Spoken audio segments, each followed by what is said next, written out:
still no suspects in the Boston Marathon bombings, wounding more than 140 people and killing 3, one of whom was a child. Many are describing it as a terrorist attack. 2 of the bombs, you're going to see the first one there, exploding within seconds of each other at the finish line of the race on Boylston. One of those bombs was in a trash can. Massachusetts Congressman William Keating is a member of the House Homeland Security Committee. He also says 2 other unexploded bombs were found. Investigators are releasing limited details. The CBS 6 crew headed to Boston minutes after the explosion yesterday. The big city described as a ghost town last night. Brandon Lewis is live in Boston this morning. And what are we seeing today, Brandon?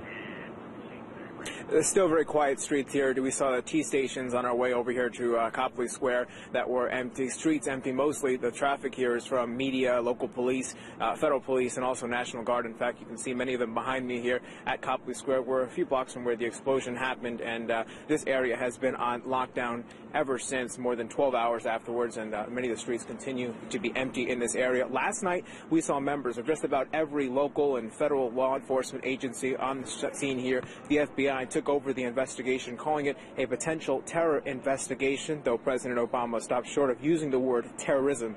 Thousands of runners took part in the Boston Marathon. One runner we spoke with was at mile 20 when she was diverted, and instantly her thoughts went to her family in the stands. So they were in the bleacher seats directly across from the explosion, along with at least one of my coworkers, and luckily unharmed, but, you know, a little close for comfort. And so, yeah. Are you disappointed at all you didn't get to complete the race? Yeah, I know it sounds kind of selfish, but, you know, this is my first marathon, so I kind of feel like, you know, it was taken away from me. And, you know, do I even want to try to do it again? Like, you spend at least 4 months training for this.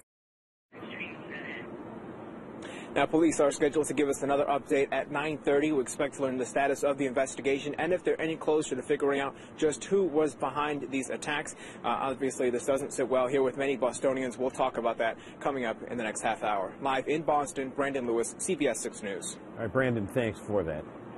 120 local runners qualified for the Boston Marathon. They're all believed to be okay this morning. John Golden of Slingerlands is a member of the Hudson Mohawk Roadrunners Club.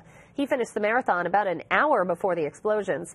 He met his fiancée and his parents at the finish line. They were heading back to the hotel when the bombs went off. The couple realizes just how close they came to disaster. You have to move forward. You can't let it stop you. It's like when there's a plane crash. You can't not get on a plane. You just have to go with it and hope that, you know, things are going to be okay. Many of the local runners are waking up in their own beds this morning. Others, though, decided just to wait it out in Boston for the night.